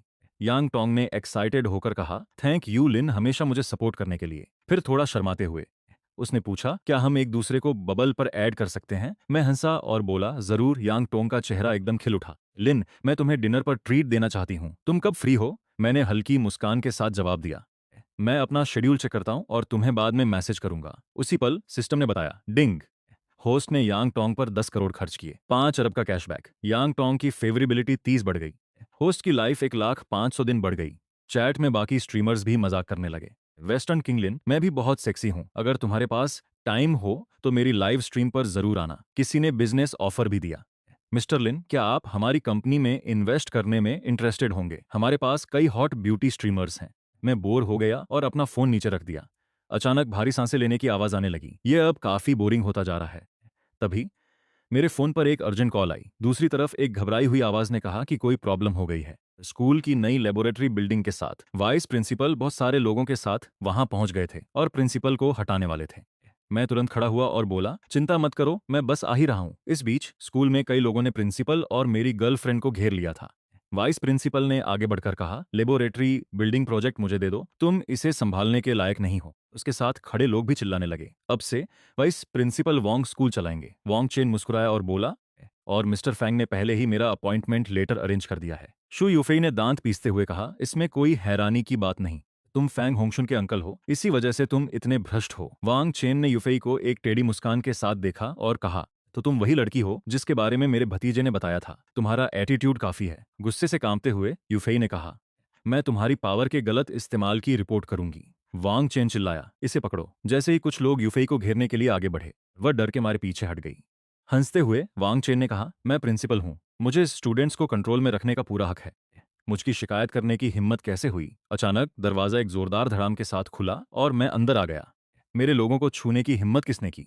हर कोई दांत पीसते हुए मेरी तरफ मुड़ने लगा। वांग चेन ने कहा, तुम फिर से हमारा सारा काम खराब कर रहे हो। फिर वह चिल्लाया, सब लोग अपने हथियार उठाओ और इसे पकड़ो। मैंने ठंडी आवाज में कहा, सिस्टम प्रैंक आइटम लो। तुरंत सिस्टम की आवाज आई, प्रैंक आइटम मिल गया, खुजली वाला पाउडर। मैंने कमरे में हर जगह पाउडर छिड़क दिया। जैसे ही पाउडर उन लोगों पर गिरा, वे पागल होकर खुजलाने लगे। आह, इतनी खुजली क्यों हो रही है? पूरा कमरा तमाशा बन गया। वांग चेन गुस्से में दहाड़ा, निकम्मे लोगों की टोली। फिर वह खुद मेरी तरफ झपटा। मैंने आराम से कहा, सिस्टम एक केले का छिलका डालो। अगले ही पल वांग चेन फिसल गया और जोर से जमीन पर जा गिरा। आह, मेरी पीठ। गिरने के बाद भी वह गुस्से में चिल्लाता रहा। उसी समय वाइस प्रिंसिपल आगे बढ़ा और प्रिंसिपल की गर्दन पर चाकू रख दिया। जल्दी इस पेपर पर साइन करो, वरना तुम यहां से जिंदा बाहर नहीं जाओगे। प्रिंसिपल ने सख्त होकर कहा। मैं कभी नहीं मानूंगा। डरी हुई यूफेई ने पूछा, साहलिन अब क्या करें? मैं आराम से उसके सामने खड़ा हो गया और बोला, डरो मत, मैं हूं ना। अगले पल मैं बिजली की रफ्तार से वाइस प्रिंसिपल के पीछे पहुंच गया। घबराकर वह चिल्लाया, वह कहाँ गया? मैंने उसके पीछे से कहा, तुम्हारे पीछे। इससे पहले कि उसे कुछ समझ आता, मैंने उसे जोरदार लात मारी, जिससे वह जमीन पर गिर गया। मैं तुरंत आगे बढ़ा, प्रिंसिपल को सहारा दिया और पूछा, सर ठीक हैं आप? तभी बाहर अचानक कई काली कारें रुकीं और कई बॉडीगार्ड्स तेजी से बाहर निकले। वाइस प्रिंसिपल को लगा कि उसका बैकअप आ गया है और वह खुशी से चिल्लाया, हाँ, मेरा बैकअप आ गया है। लेकिन जैसे ही वांग चेन ने उस आदमी को अपने सामने देखा, उसका चेहरा सफेद पड़ गया। थर्ड अंकल चू। चू परिवार के थर्ड अंकल ने ठंडी आवाज में पूछा, यूफेई तुम ठीक हो? यूफेई ने सिर हिलाया, मैं ठीक हूं भाई। फिर उसने धीरे से वांग चेन की तरफ देखा। तुमने मेरी छोटी बहन को छुआ, कांपते हुए वांग चेन ने कहा। थर्ड अंकल, मुझे माफ कर दें, उस आदमी ने बर्फ जैसी आवाज में कहा, जो मेरी बहन को छुएगा वह जिंदा नहीं बचेगा। वांग चेन घुटनों के बल गिर गया और रोने लगा। दया करो। लेकिन किसी ने उसकी एक नहीं सुनी। आखिरी बेताब कोशिश में उसने चिल्लाकर कहा, मेरा भतीजा फांग होंग के हैंगशान है, तुम मुझे हाथ नहीं लगा सकते। हालांकि चू परिवार के लोग उसे पहले ही बाहर खींच ले गए थे। शू यूफेई के तीसरे चाचा ने उसे देखा और कहा, चलो मैं तुम्हें खुद घर छोड़ देता हूँ। चू यूफेई ने मुझे देखा और धीरे से मुस्कुराई। ठीक है, फिर मिलते हैं। लेकिन जाते समय वह बार बार मुड़कर मुझे देखती रही। तभी सिस्टम की आवाज आई, डिंग, चू यूफेई की फेवर एबिलिटी 5 पॉइंट बढ़ गई है। अभी फेवर एबिलिटी 85 है। होस्ट की उम्र 50 दिन बढ़ गई है। यूफेई ने धीरे से कहा, सेलिन, अब मैं सच में तुम्हारी कर्जदार हूँ। अगर आगे कभी भी तुम्हें कोई परेशानी हो तो सीधे मेरे पास आना। मैंने सिर हिलाया। ठीक है। प्रिंसिपल ने फिर सीरियस होकर कहा, मैं वांगचेन और फांग परिवार से निपट लूंगा, लेकिन स्कूल पक्का तुम दोनों का कर्ज चुकाएगा। कुछ दिनों बाद पूरे स्कूल में एक प्रोग्राम रखा गया। स्टेज पर खड़े होकर प्रिंसिपल ने घोषणा की, आज हम यहाँ सेलिन और चू यूफेई को सम्मानित करने के लिए इकट्ठा हुए हैं। सेलिन ने स्कूल की नई लैब बिल्डिंग के लिए 30 मिलियन का बड़ा दान दिया और मुसीबत के समय स्कूल की बहादुरी से रक्षा की। पूरा हॉल तालियों की गूंज से भर गया। यूफेई ने हाथ हिलाया और स्टेज पर चली गई। इस बीच प्रिंसिपल ने पूछा, यूफेई ने जवाब दिया। यूफेई ना दिया। वह नहीं आया। फिर वह हल्का सा मुस्कुराई और बोली, सेलिन को दिखावा करना पसंद नहीं, इसीलिए वह यहाँ नहीं है, कहीं और। मैं हल्की मुस्कान के साथ बोला, तुम सब प्रोग्राम का मजा लो, मैं चैरिटी का काम करने और थोड़ा पैसा खर्च करने जा रहा हूँ। मैं गया और रेस्टोरेंट लाउंज में बैठ गया। तभी झाओ वानकिंग धीरे धीरे चलकर आई और मेरे सामने खड़ी हो गई। उसने बहुत खूबसूरत ड्रेस पहनी थी। वह हल्की सी घूमी, मुस्कुराई और पूछा, मैं कैसी लग रही हूँ। सिस्टम की आवाज तुरंत गूंजी, डिंग, यह ड्रेस झाओ वानकिंग ने खुद डिजाइन की है। होस्ट, कृपया दिल से उसकी तारीफ करें। चमकती रोशनी के नीचे खड़ी झाओ वानकिंग सच में समुद्र से निकली जलपरी जैसी लग रही थी। खोए खोए मैंने उसे देखा और कहा, वानकिंग, यह ड्रेस किसने डिजाइन की है? तुम इसमें बहुत ज्यादा सुंदर लग रही हो। वांग धीरे से मुस्कुराई और बोली, मेरी एक दोस्त ने इसे डिजाइन किया है। मैंने सिर हिलाया और कहा, तो तुम्हारी दोस्त सच में जीनियस है। उस पल सिस्टम की आवाज फिर से गूंजी, डिंग, झाओ वांग की फेवरेबिलिटी 20 बढ़ गई है। होस्ट की उम्र 100 दिन बढ़ गई है। उसके बाद जैसे ही मैं और झाओ वान चिंग इवेंट पर पहुंचे, रिपोर्टर्स ने हमें तुरंत घेर लिया। जैसे ही हम गाड़ी से बाहर निकले और उन्होंने हमें देखा, स्टेज पर खड़े होस्ट ने जोर से अनाउंस किया, हमारे अगले गेस्ट झाओ ग्रुप के रिप्रेजेंटेटिव हैं। पास खड़ी एक घमंडी लड़की ने मुंह बनाया और कहा, मिस झाओ वानचिंग, तुम अपनी खुद की डिजाइन पहनकर आई हो और लड़कों के मामले में तुम्हारी पसंद भी काफी अजीब है। वानचिंग ने रूखे अंदाज में जवाब दिया, ये मेरे पार्टनर हैं, तमीज से बात कीजिए। लेकिन वह लड़की रुकी नहीं। मैंने सुना है कि अंकल झाओ फांग परिवार से रिश्ते बनाना चाहते हैं, फिर भी तुम इस लड़के के साथ घूम रही हो। फांग होंगशुन के मुकाबले ये कुछ भी नहीं है। मैं हल्का सा हंसा और बोला, अगर फांग होंगशुन इतने ही परफेक्ट हैं तो तुम खुद उनसे शादी क्यों नहीं कर लेती? वह लड़की गुस्से से कांपने लगी। तुमने क्या कहा? वान चिंग का हाथ पकड़कर मैंने कहा, चलो अंदर चलते हैं, ऐसे लोगों से बात करके टाइम बर्बाद करने का कोई फायदा नहीं है। जैसे ही हम आगे बढ़े, उस लड़की ने दांत पीसते हुए चिल्लाकर कहा, रुको, आज रात की नीलामी में मैं तुम्हारी घटिया डिजाइन का मजाक उड़ाकर रख दूंगी। थोड़ी देर बाद नीलामी शुरू हो गई। होस्ट की आवाज पूरे हॉल में गूंजी, और अब आज रात का main event, new designers charity नीलामी। आज मुकाबला है स्पार्कलिंग गैलेक्सी और डीप सी मरमेड के बीच। क्या दोनों डिजाइनर्स स्टेज पर आ सकते हैं? वानचिंग ने मेरा हाथ जोर से पकड़ लिया। मैं बहुत नर्वस हूं। मैं धीरे से मुस्कुराया और बोला, डरो मत, आज रात सबसे खूबसूरत ड्रेस तुम्हारी होगी। सिस्टम की आवाज फिर से गूंजी, डिंग, झाओ वानचिंग की फेवरेबिलिटी 10 बढ़ गई है। होस्ट की उम्र 500 दिन बढ़ गई है। स्टेज पर खड़ी उसी घमंडी लड़की ने मुस्कुराते हुए कहा, झाओ वानचिंग, आज रात मेरे पेरेंट्स भी यहाँ आए हैं, तुम मुझसे मुकाबला कैसे कर सकती हो? होस्ट ने अनाउंस किया, दोनों ड्रेसेस की स्टार्टिंग प्राइस 2 लाख वेन है। बोली, अब शुरू होती है। एक अमीर महिला ने अपना हाथ उठाया। मैं डीप सी मरमेड के लिए 5 लाख वेन बोली लगाती हूँ। दूसरी महिला ने कहा, यह ड्रेस कमाल की है, मैं 8 लाख वेन बोली लगाती हूँ। एक तीसरे आदमी ने जोर से कहा, मेरी बेटी को यह ड्रेस बहुत पसंद आएगी, मैं 10 लाख वेन बोली लगाता हूँ। बोली लगातार बढ़ती गई। 5 मिलियन क्यों? किसी ने हैरानी से चिल्लाया। इस ड्रेस की चमक समुद्र के नीचे तारों भरी रात जैसी है। दूसरी तरफ स्पार्कलिंग गैलेक्सी की डिजाइनर ने गुस्से में सोचा, क्या ये सब लोग अंधे हैं? मेरी ड्रेस उसकी ड्रेस से 100 गुना बेहतर है। अचानक उसकी मां खड़ी हो गई। मैं अपनी बेटी की स्पार्कलिंग गैलेक्सी के लिए 50 लाख यूएन की बोली लगाती हूँ। पूरे हॉल में कानाफूसी होने लगी।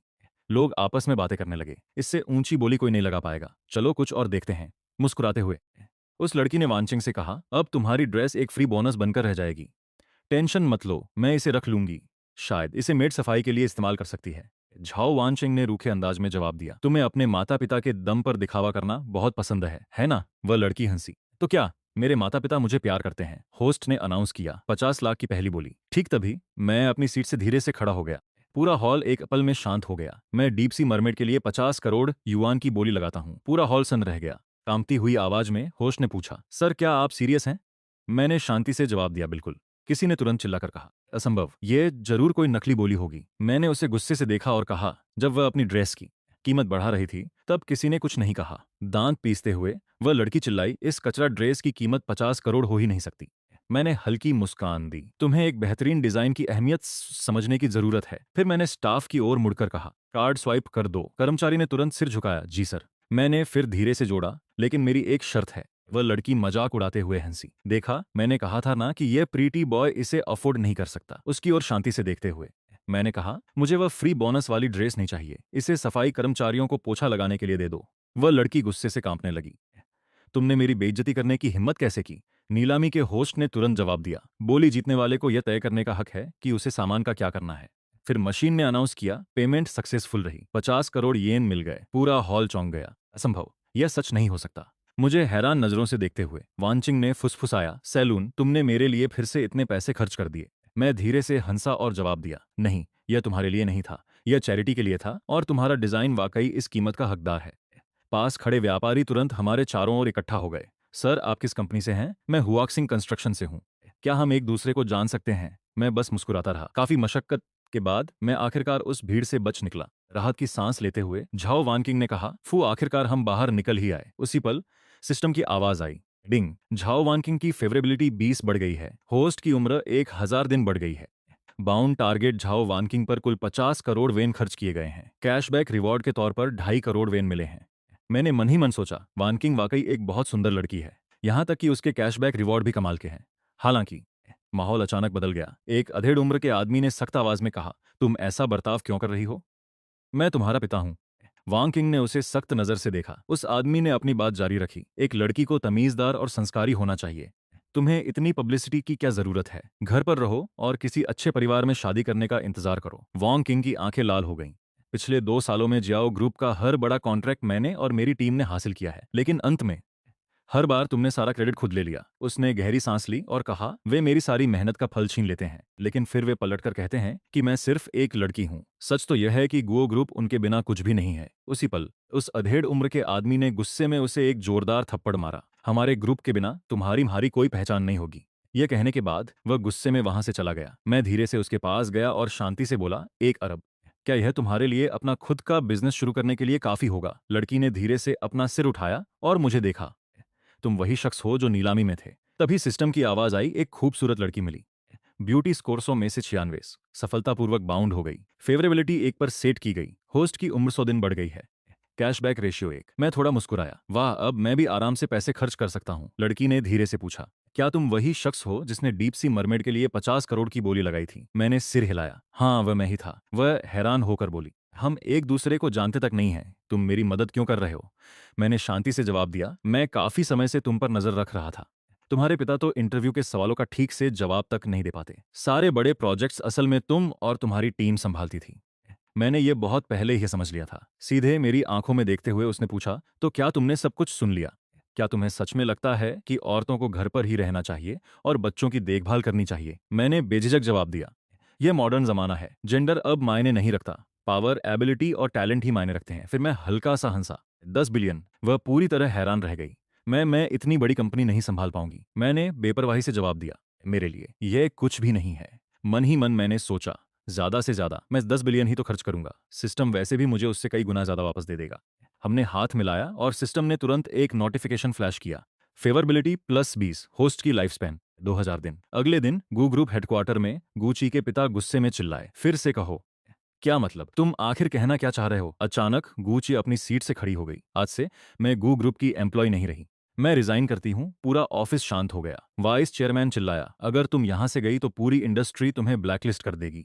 तभी मैं ऑफिस में आया। अब से वह मेरे साथ काम करेगी। गूची हैरान दिखी, तुम यहाँ क्या कर रहे हो? मैंने मुस्कुराकर कहा, मैं तुम्हें तुम्हारे पहले दिन पिक करने आया हूँ। सिस्टम नोटिफिकेशन फिर से आया, फेवरबिलिटी 10 और बढ़ गई। होस्ट की लाइफ स्पैन 1000 दिन बढ़ गई। वाइस चेयरमैन अचानक खड़ा हो गया, तुम वही आदमी हो जिसने ऑक्शन में 500 मिलियन की वो ड्रेस खरीदी थी? फिर उसने जल्दी से कहा, मिस्टर सालिन, मेरी बेटी अभी नासमझ है, वह कुछ नहीं जानती। आप उसके साथ काम क्यों करना चाहते हैं? आप इसके बजाय सीधे मुझसे बात कर सकते हैं। उसे शांति से देखते हुए मैंने जवाब दिया, लेकिन तुम्हारी बेटी पहले ही तुम्हारी कंपनी छोड़ चुकी है। या क्या तुम अभी भी उसका क्रेडिट चुराने की सोच रहे हो? मैंने हल्की सी मुस्कान दी, मुझे लगता है गू ग्रुप एक बहुत बड़ी मुसीबत में फंसने वाला है। यह सुनकर वाइस चेयरमैन का चेहरा पीला पड़ गया। उसके आसपास के लोग घबराकर पूछने लगे, चेयरमैन, क्या आप ठीक हैं? मैंने गूची की ओर मुड़कर कहा, मैंने तुम्हारे लिए एक बिल्डिंग खरीदी है। चलो। जैसे ही हम जाने वाले थे, कई कर्मचारी अचानक आगे आए। हमारे सामने उनमें से एक ने कहा, लीडर, क्या हम भी आपके साथ जुड़ सकते हैं? दूसरे ने जल्दी से जोड़ा, कम सैलरी भी चलेगी। एक तीसरे कर्मचारी ने गुस्से में कहा, गू ग्रुप ने हमेशा हमारा क्रेडिट चुराया है। अगले ही पल पूरी टीम एक साथ बोली, हम सब आपके साथ चलेंगे। हिचकिचाते हुए गूची ने जवाब दिया, अगर तुम मेरी कंपनी में आते हो तो शायद मैं तुम्हें ज्यादा सैलरी न दे पाऊं। इससे पहले कि वह और कुछ कहती, एक कर्मचारी आगे आया और बोला, कोई बात नहीं लीडर, हम आपके साथ हैं। एक ने तुरंत कहा, आपने हमें शुरू से ट्रेन किया है, हम आपके साथ चलेंगे। पूरी टीम एक साथ चिल्लाई, हाँ लीडर, हम सब आपके साथ चलेंगे। मैंने हल्के से मुस्कुराते हुए कहा, ठीक है, अगर आप सब सच में आना चाहते हैं तो कल सुबह ज्वाइन कर सकते हैं। और एक और बात, गू ग्रुप आपको जो सैलरी दे रहा था, मैं उसकी डबल सैलरी दूंगा। फिर मैंने गूची की तरफ देखा और कहा, रिलैक्स करो। एक गहरी सांस लेते हुए उसने सिर हिलाया। ठीक है दोस्तों, सब मेरे साथ चलो और अपना सामान पैक कर लो। पूरी टीम ने एक साथ जवाब दिया, हम तैयार हैं। तभी ऑफिस के कोने से एक आवाज आई, चेयरमैन होश में आ गए हैं। धीरे धीरे आंखें खोलते हुए चेयरमैन ने कमजोर आवाज में पूछा, मेरी बेटी कहाँ है? एक कर्मचारी ने डरते हुए जवाब दिया, मैम, वो चली गई। चेयरमैन कांपती हुई आवाज में बोले, उसके जैसी कोई इस परिवार में कैसे पैदा हो सकती है? फिर वह जल्दी से बाहर की तरफ भागे, लेकिन वहां पहुंचते ही वो सन्न रह गए। पूरा ऑफिस खाली था। घबरा कर उन्होंने पूछा, बाकी स्टाफ कहाँ है? एक कर्मचारी ने सिर झुकाकर जवाब दिया, सर, वे सब उनके साथ चले गए। यह सुनकर चेयरमैन के पैरों तले जमीन खिसक गई और वे गिर पड़े। इस बीच हमारी नई ऑफिस बिल्डिंग पूरी तरह से स्मार्ट सिस्टम से लैस हो चुकी थी। मैनेजर ने कहा, बॉस, आपके कहने पर पूरा टॉप टियर सेटअप तैयार हो चुका है। मैंने इधर उधर देखा और आराम से कहा, ये अच्छा है लेकिन थोड़ा छोटा है। गुची ने हैरानी से देखा, मैंने कभी सोचा नहीं था कि इतनी जल्दी इतने सारे लोग हमारी कंपनी में आ जाएंगे। और आपको सच में इतना पैसा खर्च नहीं करना चाहिए, हमने अभी तो यह कंपनी शुरू ही की है। हंसते हुए मैंने जवाब दिया, यह तो बस शुरुआत है। फिर मैंने मैनेजर ली की तरफ देखा। मैनेजर ने तुरंत जवाब दिया, जी बॉस। मैंने पूछा, जहां तक मुझे पता है पड़ोस वाली बिल्डिंग भी खाली है ना? मैनेजर ने सिर हिलाया, जी बॉस, वह खाली है। मैंने आराम से कहा, अच्छी बात है, दोनों बिल्डिंग खरीद लो। ये लो मेरा कार्ड। मैनेजर ली चौंक गए, बॉस, क्या आप सीरियस हैं? दोनों बिल्डिंग की कीमत 1 बिलियन से ज्यादा है। बिना अपना चेहरा बदले मैंने जवाब दिया, हाँ, मैं पूरी तरह सीरियस हूँ। और दोनों बिल्डिंग डायरेक्टर गूची के नाम पर होंगी। गूची तुरंत करीब आई और मेरे कान में फुसफुसाई, हम शुरुआत में इतना पैसा खर्च नहीं कर सकते, इससे आगे चलकर दिक्कत होगी। मैंने मन ही मन सोचा, मेरे पास तो अनलिमिटेड पैसा है। हालांकि बाहर से मैंने शांति से जवाब दिया, अगर लोग बेहतर माहौल में काम करेंगे तो कंपनी तेजी से ग्रो करेगी।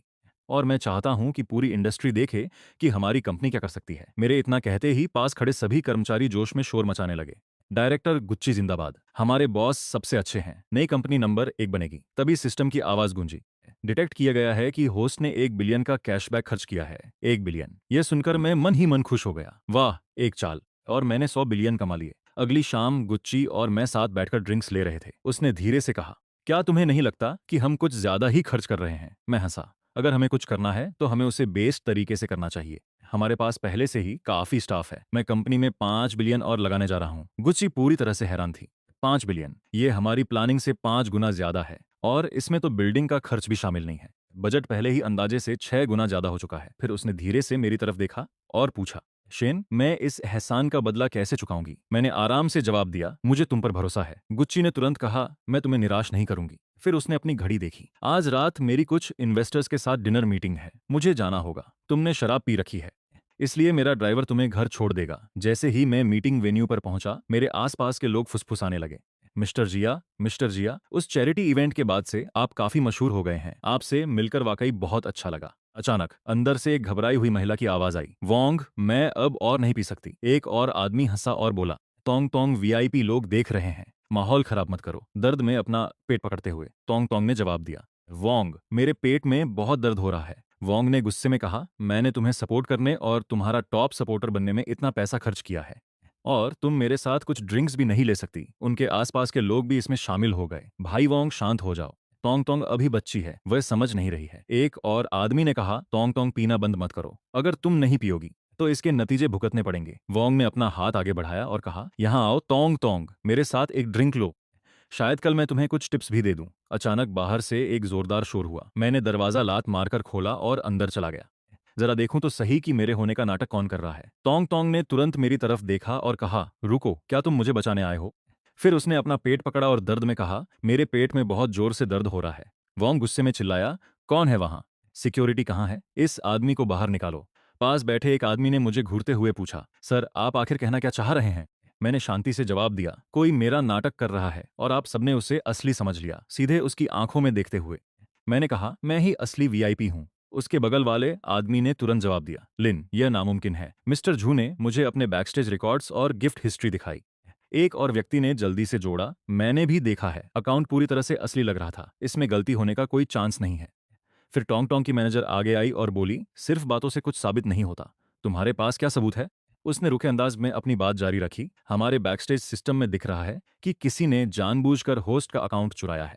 अकाउंट रिकवरी और हैकिंग की जांच पहले ही शुरू हो चुकी है। उसी पल स्कैमर जोर जोर से हंसने लगा। लगता है तुम और यह स्ट्रीमर हम सबको बेवकूफ बनाने के लिए यहाँ साथ आए हो। मैनेजर ने तुरंत जोड़ा, सर टोंग टोंग हमारी मीडिया कंपनी की आर्टिस्ट है, आपको चिंता करने की जरूरत नहीं है। फिर वह मेरी तरफ मुड़ी, अगर तुम अभी यहां से नहीं गए तो हमें पुलिस को बुलाना पड़ेगा। अचानक एक आदमी जो मुझे पहचानता था पीछे से दौड़कर आया। आप मिस्टर एस के साथ ऐसा बर्ताव कैसे कर सकते हैं? क्या आपको जरा भी अंदाजा है कि इसके अंजाम क्या होंगे? मैं हल्का सा मुस्कुराया और कहा, होटल के सभी लोगों को लॉबी में बुलाओ, उनसे कहो कि मैं फ्री कैश बांट रहा हूं। कुछ ही मिनटों के अंदर पूरी लॉबी लोगों से भर गई। मैं अपने गार्ड्स के साथ बीच में खड़ा था। मेरे सामने वह स्कैमर, मैनेजर और कई स्ट्रीमर खड़े थे। कुछ लोग बेसब्र होकर पूछने लगे कि क्या पैसे बांटे जा रहे हैं, अभी तक शुरू क्यों नहीं हुआ? स्कैमर हंसा और बोला, क्या तुम्हें सच में लगता है कि उसके पास इतने पैसे हैं? टोंग टोंग ने धीरे से मुझसे पूछा। अब मुझे क्या करना चाहिए? उसे शांति से देखते हुए मैंने जवाब दिया, बस वही करो जो तुम हमेशा अपनी लाइव स्ट्रीम के दौरान करती हो। फिर मैं आगे बढ़ा और पैसों से भरा एक बड़ा बॉक्स खोला। यह रहे 5 करोड़ नकद। पूरी लॉबी हैरान रह गई। मैंने जोर से ऐलान किया, अब टिकटॉक पर टोंग टोंग को गिफ्ट्स भेजना शुरू करो। जो भी गिफ्ट भेजेगा उसे मुझसे 10 गुना कैशबैक मिलेगा। गिफ्ट जितना बड़ा होगा इनाम उतना ही बड़ा होगा, जब तक ये पूरे 5 करोड़ खत्म नहीं हो जाते। लॉबी में अफरातफरी मच गई। एक स्ट्रीमर चिल्लाया, है भगवान, मैंने अपनी पूरी जिंदगी में इतने पैसे कभी नहीं देखे। दूसरा व्यक्ति चिल्लाया, किसका इंतजार कर रहे हो, अभी गिफ्ट भेजो। किसी और ने चिल्लाकर कहा, 10 गुना कैशबैक, ये तो आसमान से मुफ्त के पैसे गिरने जैसा है। नोटिफिकेशन तुरंत स्क्रीन पर चमकने लगे। आपने रैबिट हार्ट गिफ्ट भेजा, लागत $20, रिवॉर्ड $200। मिस्टर झांग ने स्पेसशिप गिफ्ट भेजा, लागत $2000, रिवॉर्ड $20,000। मिस्टर ली ने फैंटेसी कैसल गिफ्ट भेजा, लागत $10,000, रिवॉर्ड $1,00,000। किसी ने चिल्लाया, वो 5 करोड़ उड़ा रहे हैं और 10 गुना कैशबैक भी दे रहे हैं, क्या वो वाकई असली वीआईपी हैं? दूसरी तरफ स्कैमर के माथे से पसीना बहने लगा। खुद को शांत रखने की कोशिश करते हुए उसने कहा, 5 करोड़ कुछ भी नहीं है, मैंने इस प्लेटफॉर्म पर इससे कहीं ज्यादा खर्च किए हैं। तभी एक सिस्टम नोटिफिकेशन आया, होस्ट अकाउंट वापस मिल गया है, अब आप आराम से लॉग इन कर सकते हैं। जांच में पता चला है कि किसी ने होस्ट का बैलेंस इस्तेमाल किया था, इसलिए पूरा बैलेंस 10 गुना मुआवजे के साथ अकाउंट में वापस कर दिया गया है। मैंने मुस्कुराकर कहा, मिस्टर जू, आप खुद कुछ गिफ्ट क्यों नहीं भेजते? अब अगर आप मेरे 5 करोड़ के बराबर भी नहीं कर सकते तो ये काफी शर्म की बात होगी। स्कैमर ने दांत पीसते हुए जवाब दिया, ठीक है, मैं अभी गिफ्ट भेजता हूं। लेकिन अगले ही पल उसका चेहरा पीला पड़ गया। वो घबराहट में अपने फोन की स्क्रीन को घूरने लगा। नामुमकिन, मेरा अकाउंट कैसे गायब हो गया? वो चिल्लाया। मेरी हैकिंग स्किल्स देश में नंबर 1 है, मेरे सिस्टम को आज तक कोई नहीं तोड़ पाया। उसके बगल में खड़े आदमी ने हंसकर पूछा, क्या हुआ, अब गिफ्ट क्यों नहीं भेज पा रहे हो? दूसरे शख्स ने पूछा, तुम्हारा अकाउंट कहाँ गया? तीसरे ने चिल्लाया, तो तुम असल में वीआईपी जीरो नहीं हो? मैंने हल्की मुस्कान के साथ कहा, बिल्कुल नहीं, असली वीआईपी गिफ्ट्स पर लाखों ऐसे खर्च करते हैं जैसे सांस ले रहे हों। अचानक स्क्रीन पर एक बड़ा सा एनिमेशन धमाके के साथ दिखा। एक हेवंस ड्रैगन राइस गिफ्ट भेजा गया है। पूरा हॉल गूंज उठा। किसी ने चिल्लाकर कहा, यह तो कितना बड़ा फ्रॉड निकला। अगले ही पल स्कैमर और उसके साथी आपस में झगड़ने लगे। कुछ ने एक दूसरे को धक्का दिया, बाकी जोर जोर से गालियां देने लगे। तभी अचानक पुलिस आ गई। एक अफसर आगे बढ़ा और सख्त आवाज में बोला, जियांगलिंग, तुमने दूसरे लोगों की पर्सनल जानकारी चुराई है, तुम पर धोखाधड़ी का शक है, कानून के तहत तुम्हें गिरफ्तार किया जाता है। स्कैमर डर के मारे चिल्लाया, मुझे छोड़ो, मुझे जाने दो। अफसर ने उसका हाथ पकड़ा और कहा, हमारे साथ चलो।